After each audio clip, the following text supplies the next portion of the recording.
Hi, guys. John, the firearms instructor, and welcome to our live here from the range. Hope you're doing wonderful today. Looks like we got a good group. Looks like there's 8 people on there. Do me a favor, guys. If you're on the live tonight, why don't you comment? Let us know where you're from and a little bit about yourself. That'd be awesome. We would truly, truly appreciate that. This evening, we're going to do a lot of different stuff, but one we got today is I'm going to give you the secrets to increase your accuracy, the secrets that I know that I'm going to share every day with my students that I'm going to give to you tonight that's going to get you becoming more proficient with a pistol because that's what everyone wants, really, if you think about it. They just want to be able to take the weapon and be able to engage and work the firearm in a decent mode that they can feel comfortable. Shooting a pistol is about confidence, guys. And how confident are you when the target's out past 3, 5, 7, 21 feet that you can impact what you need to do? And a lot of times it's all in regards to how confident and controllable you are with the firearm. So we're going to cover a lot. We made a PowerPoint presentation today in regards to all that information, and we're going to bring that up for you guys as well. But before we do that, we're going to talk in regards to our our drill of the week. The drill of the week we did this week. Hang on a second, guys. I'm trying to get the secret video thing. Yep, there we go. I'm going to put that back down for a second. So that's up. So we're going to talk in regards to the drill of the week. And the drill of the week this week was the step back drill. I don't know if you guys saw the video on that. The step back drill basically gives you ability to understand from what distance you are not being able to hit the target. So as we get further and further back. So this drill is done here at the range. We have this started. Normally you could do this if you're outdoor range, you just start your targets at a certain point and you just keep moving back and back. And you could step back a foot, you could step back 3 feet, whatever you want to do. And the top targets, you see this little target I'm showing you here. The top circles up top there are 1 inch. And then you have three 2 inches, and we have the two 3 inch targets. And the idea of this is to impact each one of these circles. And every time you hit the circle, you're able to move back. And the idea of this is not to pass this. The idea is to fail it. And I think when I did the video, I did a pretty good job at that. I was able to go ahead from 3 and 5 and 7. But once I got out to 21, I was having a little bit of trouble with pushing the bullet off to the left a little bit, but I was able to get back on there when I got back out to the 21, 25, and the 30 area. So check this video out. I think it will help, and I think it goes right perfectly with what we're doing this evening with the step jack drill. I wanted to let you know, and I wanted to give a guys a thank you from each one of you that are on the call tonight. I want to give you a special little gift. It is about a discount that we're offering in our swag store that's going to give you the ability, and we did put a discount code, and I'm going to have that running at the bottom here, and that code being used is secret 20. If you purchase more than $100 of any of our swag, you're going to get 20% off, and I'll have that running at the bottom of the ticker. And then we have t-shirts and we have a lot of different stuff on there. But that code right there gives you the ability 20% off of any of our swag that we have in our store. You can find those stores by you going to the YouTube channel, pick up our video and any of our t-shirts and stuff we made. Just supports us as you can there.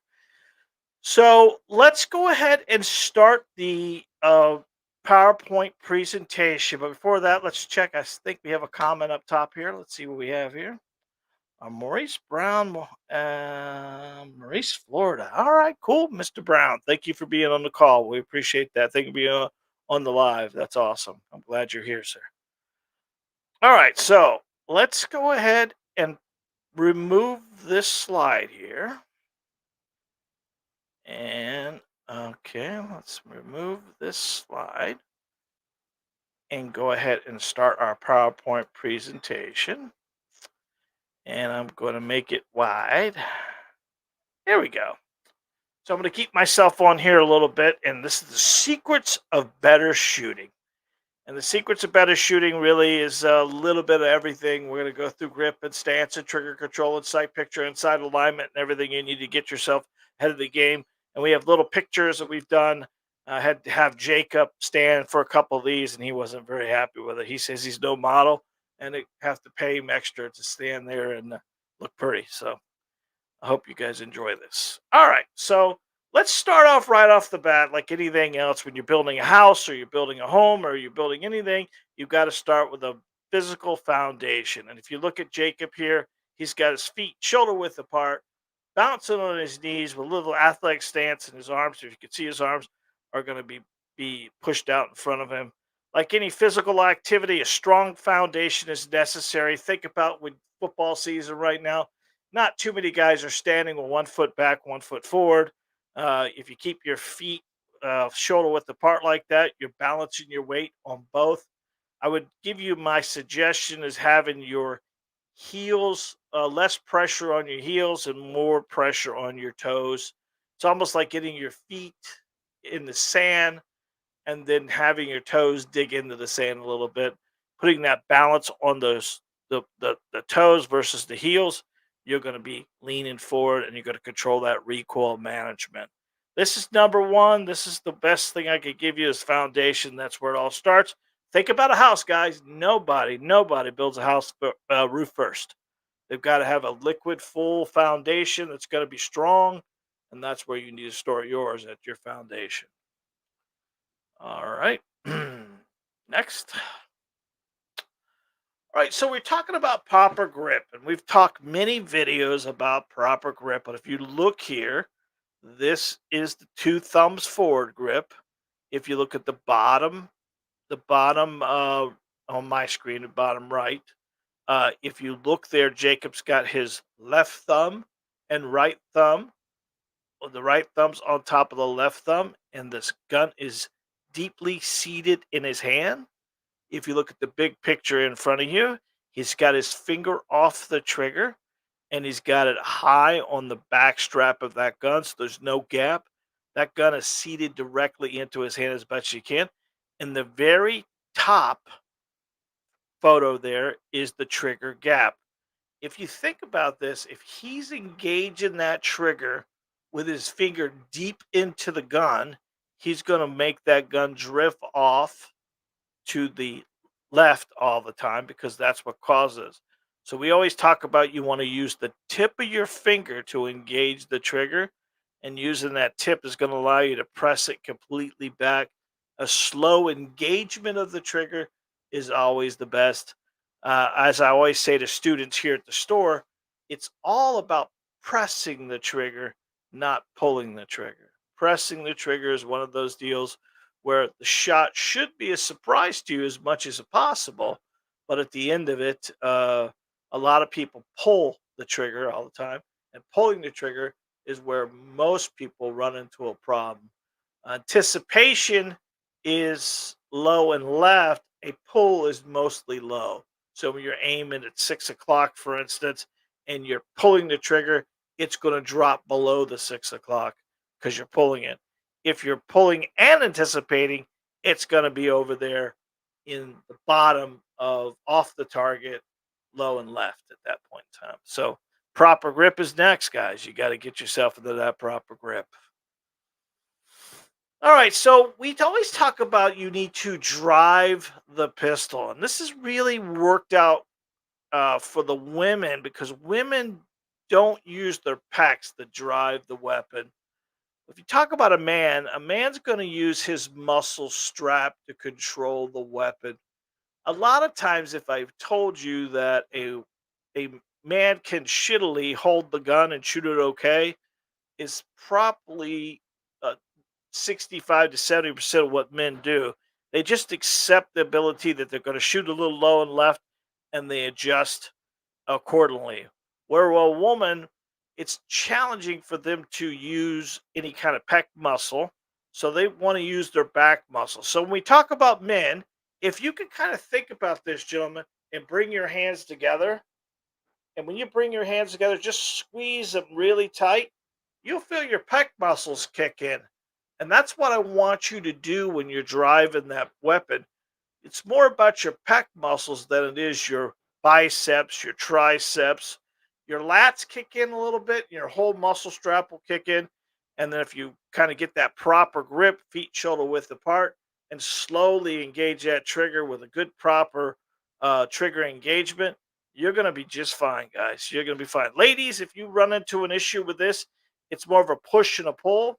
Now, you can demonstrate this right at home while watching this is you want to drive your dominant hand out.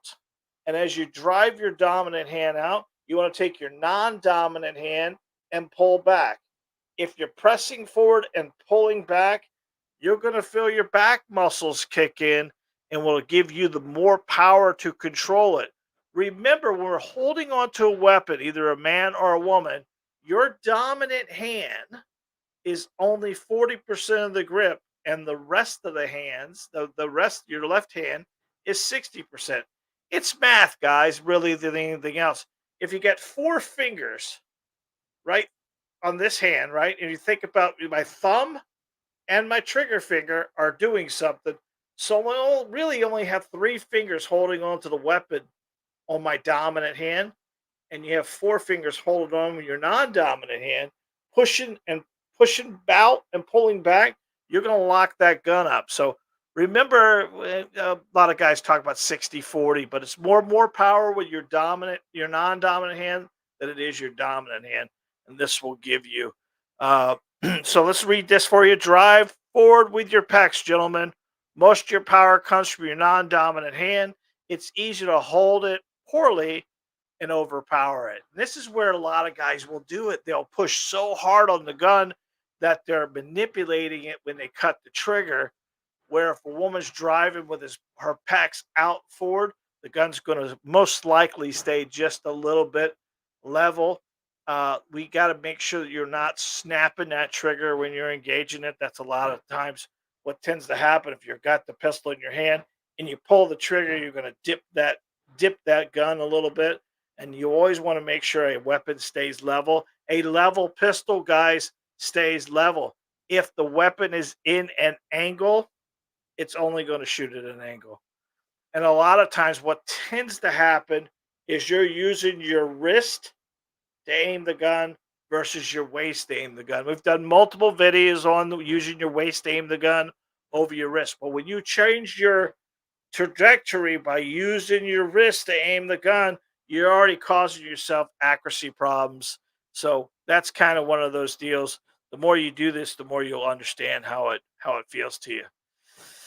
All right, so trigger control. This is where we get to. I showed you that the one video, one picture there when Jacob was holding it. He's got his two thumbs forward here again, but you see that gap, that trigger gap is so important because this part of your finger, if you kind of think about if you got your curve of your finger, this little impact right here, this piece right here is touching the gun every time that you're engaging it.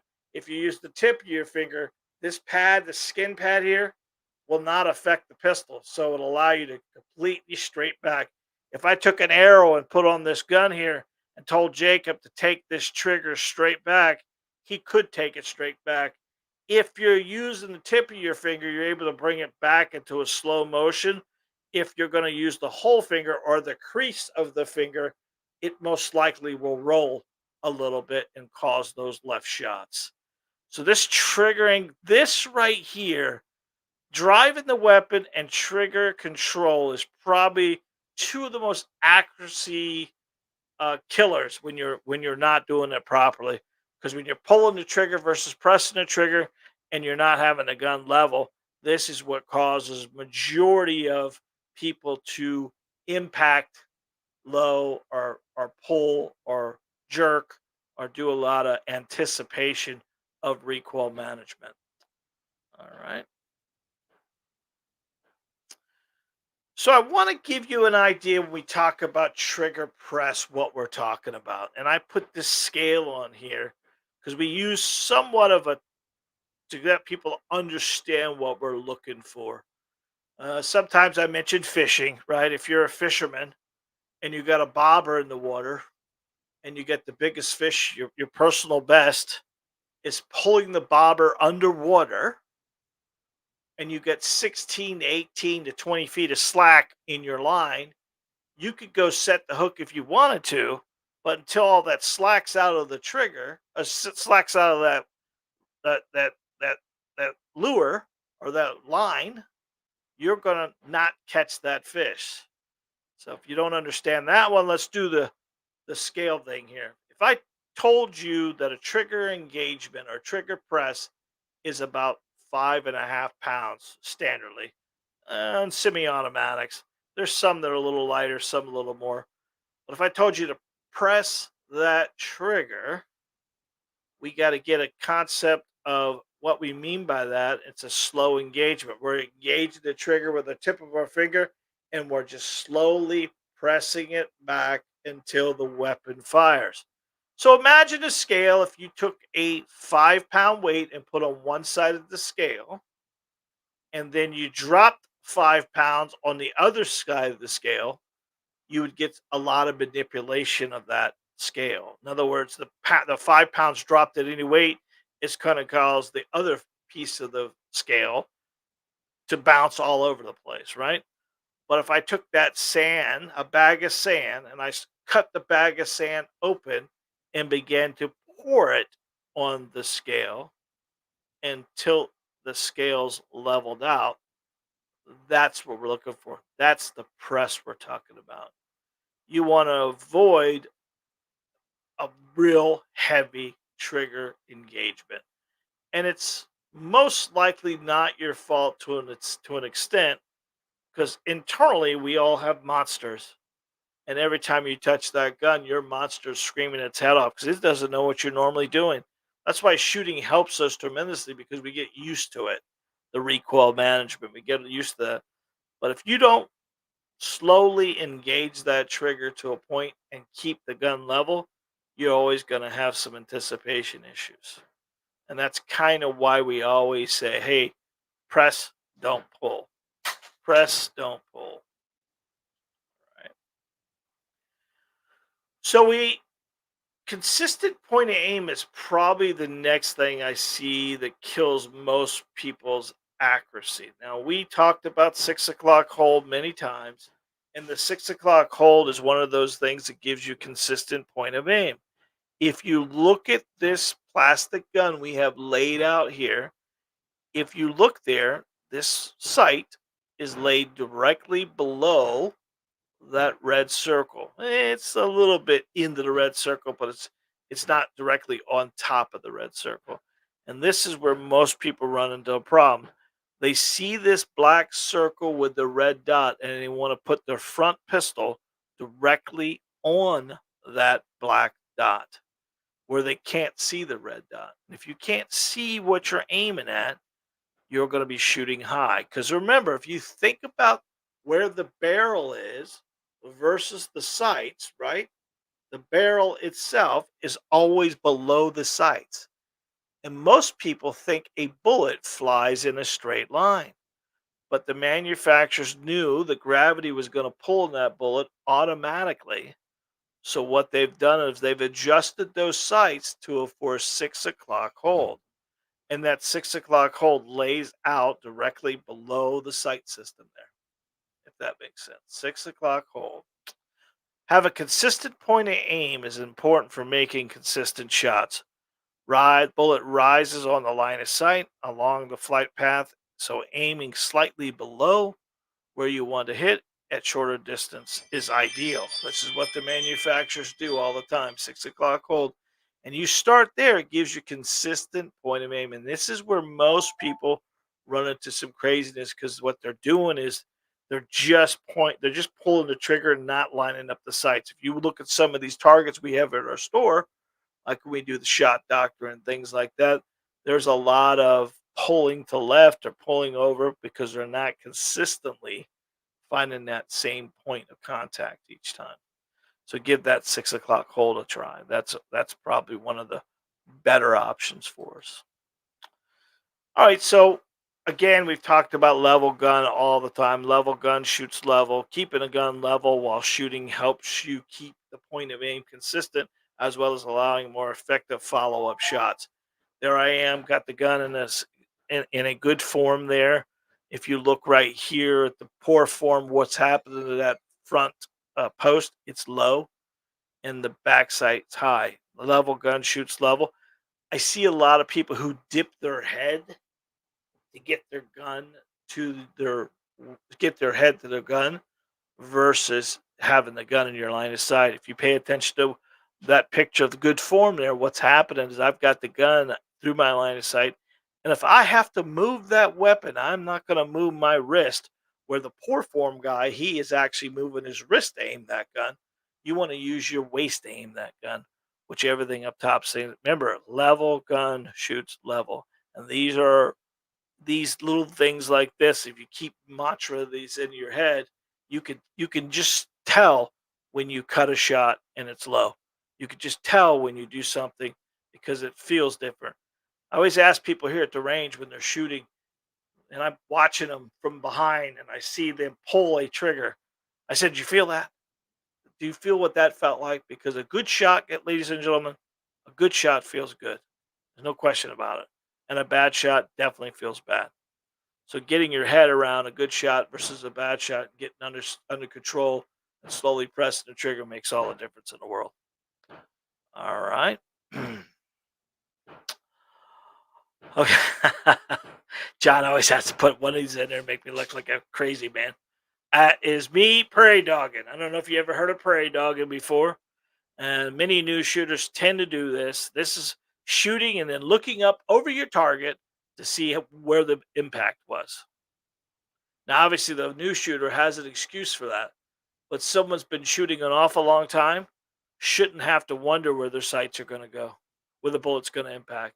You should know automatically. If you look at this picture of this crazy guy, Johnny, it's a great picture, son. Thank you very much. It makes me look like a crazy man. If you look here, guys, look where my eye is versus where the gun is. You know I'd be shooting crazily high at that point in time. So the terminology is prairie dogging because what they do is they shoot and then they kind of look up to see what's going on, and that starts you over and over and over again. You want to run through your consistency as much as possible and slowly press the trigger while keeping the gun level at all times and keeping your eye. This helps with those follow up shots. This helps with the next shot, the next shot, the next shot. You shouldn't have to be worrying where your impact your bullet is. You should know the impact of your bullet. And if you're not shooting enough, you're not confident enough to know when you put the gun out in front of you that that little circle you put out there that you're going to be able to engage it. You probably need a little bit of help trying to get your consistency down. And one of these tips I'm giving you today is going to be one of the issues you're doing. And you should be able, with this list, be able to count down what I'm doing right and what I'm doing wrong. That's why we put these pictures in here to kind of give you an idea. A lot of times when we start getting to the range, I think I did a video last week in regards can shooting too much uh, kill your accuracy or hurt your accuracy. And my son Johnny, he talked about diminishing returns, and I kind of agreed with him because at a certain point, I think in that video I told you about the guys who came on a Saturday and shot over 600 rounds in less than 2 hours. And they had a beautiful target out there, right? Beautiful target, low and left. Low and left. There was a circle about mid body, about as big as my fist, that was completely empty of bullets. That they all were probably aiming in that spot and not hitting in that spot. They were impacting all over the place, but they weren't going in it. So after 600 rounds, diminishing returns were definitely there. They probably shot the best out of the first 50, and all the rest of the time they were just in there banging out bullets, bang, bang, bang, bang, bang, until they got to a point where they were just fatigued. You know who makes money on that? Who has fun on that? It's the gun store because we're selling ammo to them. But in the long run, what are they doing? They're picking up bad habits. Bad habits are hard to break sometimes, guys. And every time you touch a gun, it should be a good habit, not a bad habit. And a lot of times, what ends up happening, these guys are just blowing out rounds, blowing out rounds, blowing out rounds, and expecting the same outcome each time. And it's just not going to help them. It's just going to hurt them more than anything else. So no prairie dogging, okay, guys? That's important. So I put this in because I think it's kind of what we need to get our head around, right? Have realistic goals, right? If you have, this is what this is. This is a whole nother deal, and I kind of catch people doing this at the range all the time. So we have 31 feet here. Okay, so we are at 11 yards, and I will have people come to the store. They'll buy 100 rounds of ammo. They'll roll. They'll come in the back. There's a white line at 3 yards, 5 yards, 7 yards. We have our 10 yards, and then the 11 all the way back. And what they'll end up doing is they will take the target all the way out to the very back. This is their first 5 shots, 10 shots. Now most people are putting 15 rounds in a magazine, and they're running out shots at the target, and they're mad at themselves because they missed the 2-inch circle at 31 feet. And at that point in time, it's kind of one of those deals where, yeah, well, you might be able to do that, but at the end of it, how much more are we needing to practice before we do that? If you go out to the golf range, Johnny and his girlfriend went golfing last week, and I asked them how they did. Johnny said he did all right. Hillary kicked his butt, obviously. But at the end of it, if you think about it, if they would have done a bucket or two balls before they went out, now people don't have time to do that. But if you were to shoot a couple of shots on the green, or you'd have shot a few drives before you went out, you'd have been a lot better off than just going dry and going out there. Especially because Johnny, I don't think Johnny's golfed in a year or more, probably a year. Huh? Read what the slide says. Yeah. Johnny's making me read something. You having a realistic goal. This is kind of one of the most important things. Let me slip over here to the chat real quick because I'm sure there's something in there. All right, Miss Hillary. Okay, read the slide. Saw it, loved it. Okay, I'm looking for it. Sorry. Hillary's laughing, and read the slide out loud. All right, so here we go. 1 second here, guys. I apologize. I'm getting straight off here. All right, so realistic goals. This is kind of one important thing for us to understand.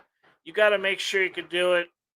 Not everyone's going to be Olympic level marksman immediately, except my son John, of course. Of course, he put that in. So, researchable, realistic goals is very important, jackass. Johnny put that in there. He changed that up. It's supposed to say my name on his. So what I'm telling you guys is like anything else. You need to aim small to miss small. You can't think about coming here and shooting 35 feet. I always tell people all the time, if you can't do it at 5, why are you trying to do it at 30? So have some realistic goals. Understand your impact and your zones and get comfortable doing it. Now, none of the stuff I gave you today is very complicated, and you probably have seen it on 25 videos of mine. But there is no real secret to shooting, guys. It's putting it all together and getting comfortable doing it. Now, obviously, we put all this stuff together to give you the opportunity to work with a professional and help you tremendously become better shooters. And we've put a coaching program together for you guys. And I put this together because I've had multiple people have said the same exact thing over and over. I wish you were closer so I could work with you to work on my fundamentals. And I thought to myself, you know what? I probably could do that and work exclusively with you guys to give you some fundamentals. Now, how does this work? You have to have a little bit of coaching, and we're going to have to work it out. But basically, while the secrets of those I feel the most important, effective, none can replace repetition, practice, and real bullets. Dry firing is one of those things that you can do all you want, but you got to get some recoil management. So let's talk about this private online coaching. It's up on our website at this point in time, and what it is, it's $39.99, and it's for a single call that we will work with you on. And what you're going to do is you're going to go to the range and you're going to shoot a couple targets, and you're going to videotape yourself as well as videotape your targets. And we are going to build a one-on-one coaching program together for you. We'll do target and video analysis. We will build a range program that will work on your strengths and your weaknesses, and we will start building you a defensive mindset. Now, this is a one time call, but we can set these up as memberships. We can set them up as single bookings. What we're trying to do, guys, is build something that you guys can become more and more proud of your shooting. Remember, you are responsible for every bullet that comes out of the gun. And at that point in time, what we need to think about is how confident are you at that point in time? Most of the time, when I see someone in the back, they're doing two or three little things wrong. So let's say you go to the range and you are happy, but you're shooting a little low to the left, or you're right-handed, left eye dominant, or you're left-handed, right eye dominant, and you just having a little bit of trying to figure it all out. These are Zoom calls that you and I will be on, and we'll be private. You and I talking about your fundamentals. I will visit your targets. I will visit your video prior to you even calling. So we're going to give the full 30 minutes to talk just about what you think you need to do and what I think I can help you with. I believe that this is going to be a real good thing for you guys, and I'm willing to do it for you. And these are, most people in town are doing firearms training, and it's firearms training is somewhat physical, but there's a lot of psychological things you got to put yourself into. It's a mindset, like we talked about, building a defensive mindset. It's building that range program that you can go. Because most people go to the range. Last time you were at the range, be honest with me, did you have a plan, or were you just shooting and getting comfortable? Are you comfortable enough with a pistol? Are you new to this? We get a large percentage of our students are brand new, and they do two, maybe three classes. And then at that point in time, we're trying to get them to break the umbilical cord and get out here and shoot by themselves and get comfortable, because we are 5 lanes here and we are a training facility. It gives us the ability to do a lot of one-on-one classes. So we're going to take all that stuff we've worked with all of our students, and put a program for you. So if you're interested, it is available. It's up on our website. The only thing you really need to do is sign up for it, and then I'll send you an email with a thank you and what you have to do. You're just going to go to the range, take your cell phone, do a couple of videos of you shooting. I would like to see your grip. I would like to see your stance if you could. Maybe take a friend with you, take a wife with you, or something like that. And then all I want is two pictures of your targets. And then we'll start from there, and we will build a program for you. Interested? It's up on our website and available for booking. And we would love to have you guys. So that is my secrets, guys. I know it didn't take a full hour, but we're going to go some questions here and things like that. And don't forget, down below, our swag still has that. We still have that discount code for the swag. It is Secrets20. Secrets20. And it looks like Johnny put it as capital S, Secrets20. All right. So let's exit full screen. Let's go over here.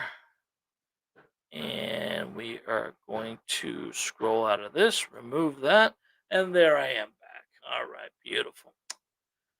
So I will. Oh, because we're going to say hello to some people tonight. And who's on the phone call? Okay. First of all, there's Johnny's little thing about the Secret20. Maurice, thank you for being on the call. Natasha, mom, and I. Hello, Natasha's mom. I'm glad you're on the call. Hillary, my daughter-in-law. All our future daughter-in-law. Miss Johnson's on the call. Miss Johnson on the call. Hello, honey. I'm glad you're on the call. At least she still loves me. At least she still loves me. All right. So what questions do you have for me, guys? Is there anything out there? Would you like to talk about anything? I'm open for anything at this point in time. This is the kind of the nice thing at the end of the night. We can open it up to some questions. If not, we will cut it early tonight. Um, Let me check with branding and see what else we have here. All right. I will put that up. Boom, boom, boom, boom, boom. All right. Beautiful. Beautiful. So I thought I'd show you a couple of. There's one of the swags there. There's one of the swags. What's that? Live, laugh, and reload. That's one of the fun ones there. That's one of the fun ones. We have all kinds of shirts. We've probably got, I don't know, 25, 30 different styles and stuff. This print on demand, guys. We don't have a print shop here. We just order them, put them out there, and pop them out, and then they get shipped directly to you. It's kind of cool. I know we can't ship to Germany because I had a guy buy about $200 worth of shirts yesterday or the day before, and at the end he has to ship 'em here, then I got to ship them to Germany. So that's gonna be kind of fun.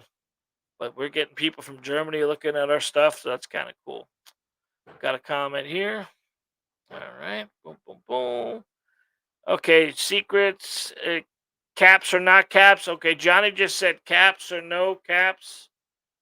It doesn't matter when you do the secret 20, it'll work. All right. So Mr. Johnson said if you were going to ask, he asked a question. Well, somebody did. Are any of those tips important? I can tell you that if I was going to start out a person shooting a pistol and get them started, this is what I do every time. And every time we work with somebody, I find out their dominant eye first. Make sure the weapon's over the dominant eye as much as possible, and then we start talking about that grip. Whether it's a woman where she's going to drive, the control of the weapon is the big deal. You got to control and get that foundation, and slowly press the trigger. That's a great question. So foundation, grip, and trigger engagement are the three things that will affect majority of inaccuracies in a pistol, if that matters. I mean, because you can manipulate the pistol an awful lot with grip. If I grabbed a firearm really tight, you can do this when you're at home. Make sure your weapons are empty. There's no magazine in it, and make sure you check it twice. If you just grab that firearm and squeeze it really hard with your right hand, you'll watch that weapon roll off to the right. And if you do the same thing with your left hand, it's going to roll off to the left. So when you're mixing the grips together, that's where the gun stays level at that point in time. And that is a real important part of it. Due to the fact that when you got uh, driving out, most people who are right-handed want to really squeeze hard with their right hand, which causes impact of the bullet to be right. Same thing, someone who's left-handed, gun going off the left. So when you're watching bullets impact, you need to pay attention to what they're doing because it tells you everything you need to know at that point in time. It definitely does. It's amazing when you start watching. As long as I've been doing it, I can see when a student makes a error or pulls a trigger versus presses a trigger. Building confidence with a pistol is adding all of this stuff together.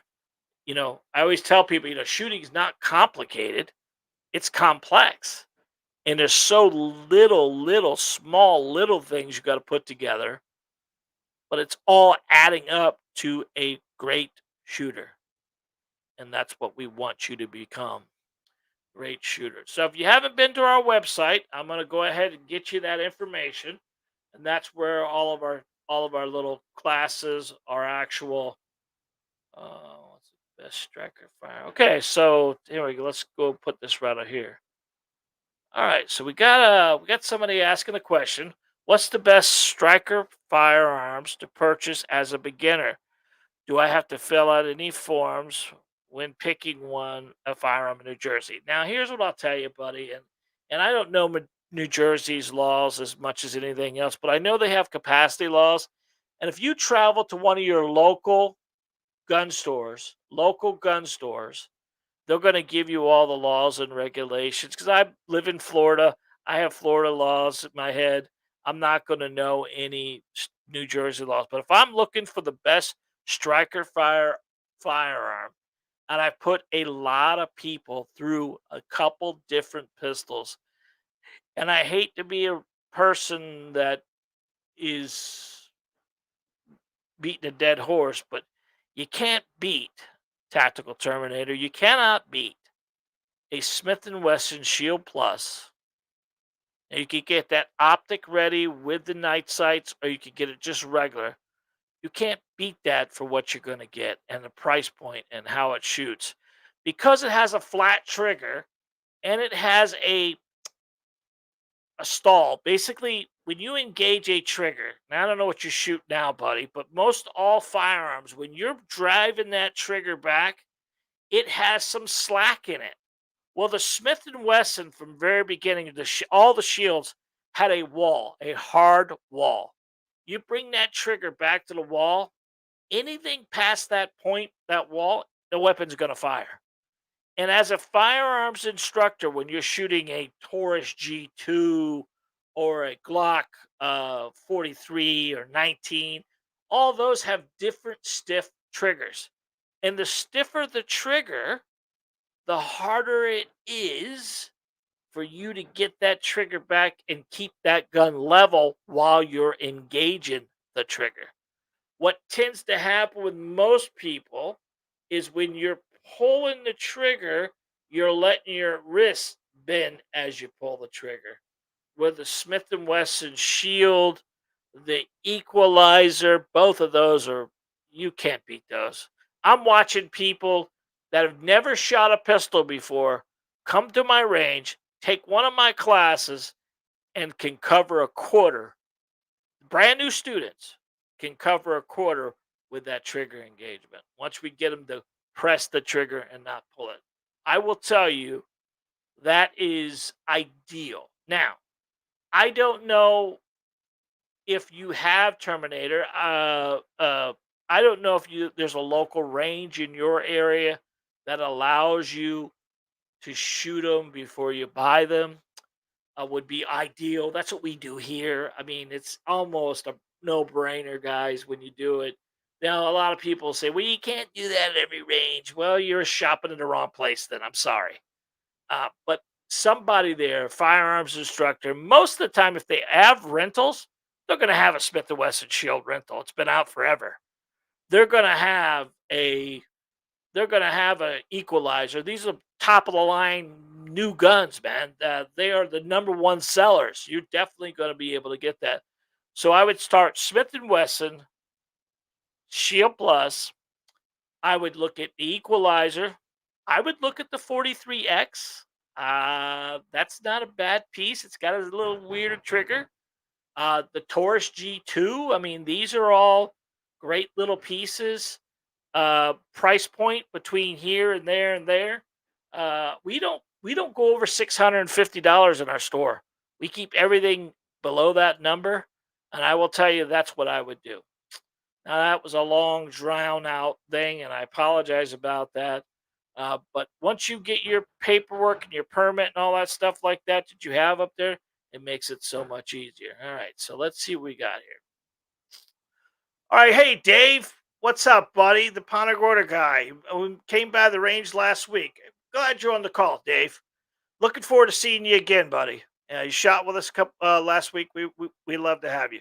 I'm glad you're back on here. All right, so you have your permit to purchase up there. I assume tactical tournament. Yeah, it says he has his permit. Yes, he has his permit. What do you think? Well, I'm not a snob on the HKs. I'm not a snob, but like I said before, I'm not going to recommend something that's $600 and $700, $800 when I know a $500 gun will do it.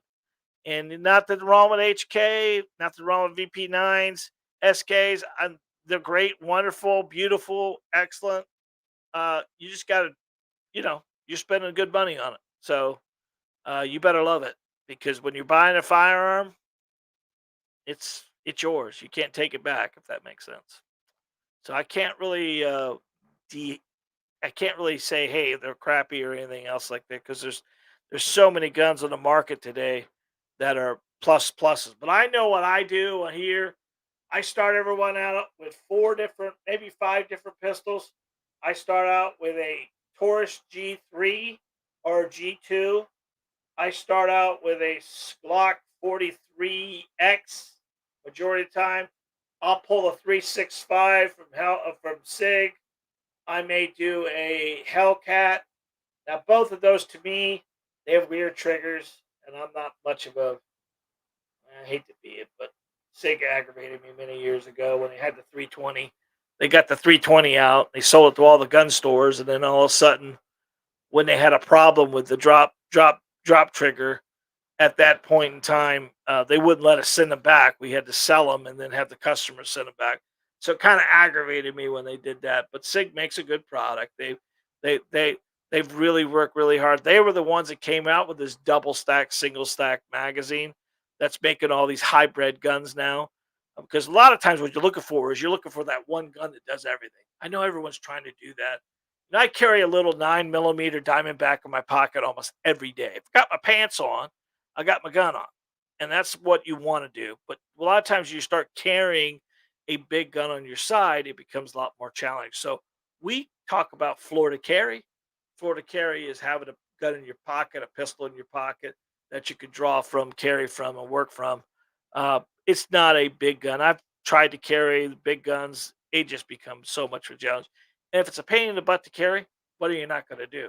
You're not going to carry. So get out there, try a bunch of them. I hope I answered your question. I went off on a tangent there. I apologize about that. I will tell you that majority of the time, the gun store is going to walk you through the whole purchase plan there. Tactical Terminator. I appreciate you calling or asking a question about that. I'm glad. Are you in New Jersey? Yes, it says you're in New Jersey. Well, look at that from New Jersey. Dave, thank you. Just received your permit. Congratulations on your permit, buddy. That's awesome, dude. How long did that take you? All right. Uh, yeah, every time you do a gun purchase in Florida, now again, we're not in New Jersey, so I will tell you, tactical terminating. Every time in Florida you buy a gun, you have to fill out a 4473 every time you purchase a firearm, and you have to do a background check every time. And I'm sure it's most likely that in your area as well, sir, because remember, permits can be issued and not they'd hardly ever are taken away. Let's say, for instance, you did something and beat your wife or whatever it was. Your probation officer is going to tell you not to touch firearms, but they're not going to take your firearm from you. Here in Florida, we don't have gun registration, so there's nobody knows you own it. Obviously, in New Jersey and places like that, there is a big registration list there of hollow point laws and capacity laws and all the stuff like that are commonly known about New Jersey. But the gun store will definitely be able to help you answer all of those questions, sir. All right. Oh, no problem, buddy. I'm glad you're here. Huh. Okay. He said it takes 6 months to 8 months to get your permit. So that's a carry permit you have now. So you're able to carry in New Jersey. That's awesome, dude. That is awesome, awesome. Or is that a purchase permit? Do you know the difference? Is it? I don't know. I don't know if they have concealed there. Like I said, you know, New Jersey's one of those places. Natasha was from New Jersey. Natasha, one of our members here, was from New Jersey as well. She got caught on all that sandy stuff and then decided to come to Florida. And we're glad she's here. All right, let's see if we can put another banner up that gives us our website information. So here is our website for more information and more class information. It's www.firearmstraining by johngjohnson.com. I know it's long, guys. I didn't think about it. I just wanted to have it underneath my name, and the more I did it, now I'm stuck with it. So it's Firearms Training by johngjohnson.com. And there's all kinds of stuff. There's a YouTube link there. You can sign up to our YouTube channel as well. And there's a lot of videos and a lot of stuff like that. We are getting so close to getting 365 YouTube videos. And I can't wait. Because you know what I'm going to say? We've got a year's worth of videos on YouTube. Now, Johnny and I have worked very hard on that. We went from September, early September. Let's see if Johnny can pop on here. Johnny, what did we have? We had September, we had 38. I hear him screaming out here. We had 38 subscribers in September, and now we have over 25, almost 26,000 subscribers.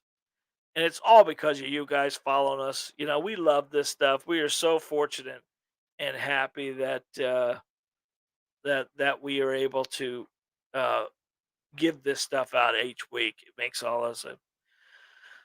Dave A. We'll see what Dave's gonna say. Hey, all right, Dave. I've watched all your videos, and I can honestly see I can learn and practice new techniques that I've seen from your show. Thank you for sharing your knowledge. Oh, Dave, thank you very much. I'll send that $20 to you later on, buddy. Now, I appreciate that. It means so much to me. We do this stuff for that purpose. I wanted to give this. I told Johnny many months ago, I want to educate, I want to entertain, and I want to fulfill you guys. I want to teach you guys, and I want the whole reason of I love the shooting sport, and we need so much support on the Second Amendment now that we, as ambassadors, Tactical Terminator, Dave A, my wife, my Hillary, Natasha, all these guys, we need to introduce more people to shooting.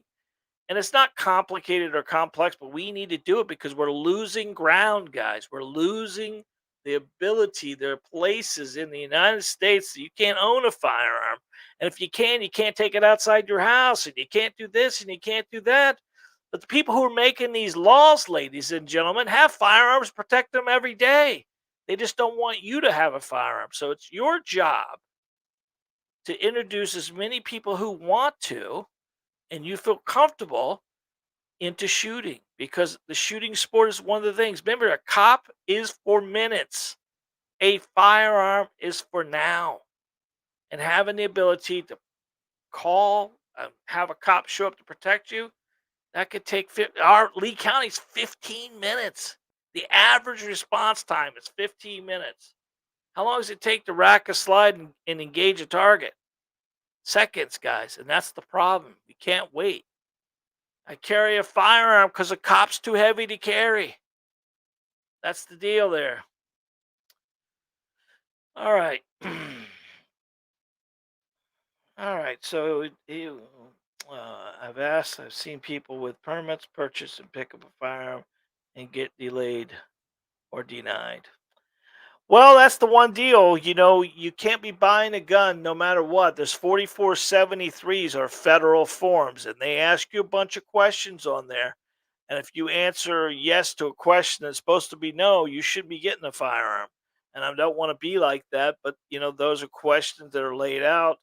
And when you do a background check like that, like the concealed carry in Florida is good for 7 years. So you could have your permit and still not, you still could have broke the law or did something or anything else like that. Like I said, and your probation officer at that point in time would tell you that you can't have it. But that's it there. So in Florida, we have a lot of stuff like Johnny's saying. We have 3 different ways of doing it. We have an approval. We have a conditional non-approval, which means it's not approved, but it's not denied. And then we have a complete deny. Now, most people who are filling out forms don't think they are going to get denied or because legally, if you fill out that form and you know 100% that you should not be buying a firearm or can't own a firearm, you're breaking the law, which is punishable. And they can come chase you for that. So you want to be very careful. If you think you can't buy a firearm or buying a firearm for someone who doesn't or can't qualify for a firearm, that's a straw purchase, which is against the law as well. There's a lot of little things like that. Dave, I would tell you, buddy, the next thing for you, since you have your permit, is I would get contact with a reputable mom and pop gun store. The Bass Pro Shops and the Sportsman's Guides and all these Fortune 500 companies, you don't need to make any richer. You understand? You need to find a local mom and pop, family owned gun store that you can deal with, and they will completely appreciate that as well. David A., thank you very much for the comment you made, sir. I really, really appreciate that. It means an awful lot to me. That's awesome, buddy. Thank you. All right. I think I am about to pull the plug on this thing because we are at 57, and it seems like we're about to the end of this. Is there anybody else that has anything besides me saying, Natasha's mom, how are you? She's my favorite. She's my favorite. I'm glad you're on the call, Mom. I'm glad you're on the call. I hope you're feeling better. Hope you're feeling good. All right. And Tasha, I will see you on Saturday, like always. Well, guys, it's been another live. We're 57 minutes in. I'm about to play the music, but I really, really want to say one last thing to you guys. I love you very much. I really, really, truly appreciate it. If you could do me any favors at all, keep watching these videos. We are monetized now, so we're getting the pittance of money. That doesn't really matter to us, really. We're doing this for the purpose of entertainment and education, and I hope we've entertained and educated you as much as we can. These videos, this YouTube channel is for you, and we appreciate you watching it every time. We are going to pop the brand on and play the song, the outro song out. God bless, be safe, and remember, you are your first line of defense. I love you guys. Good night.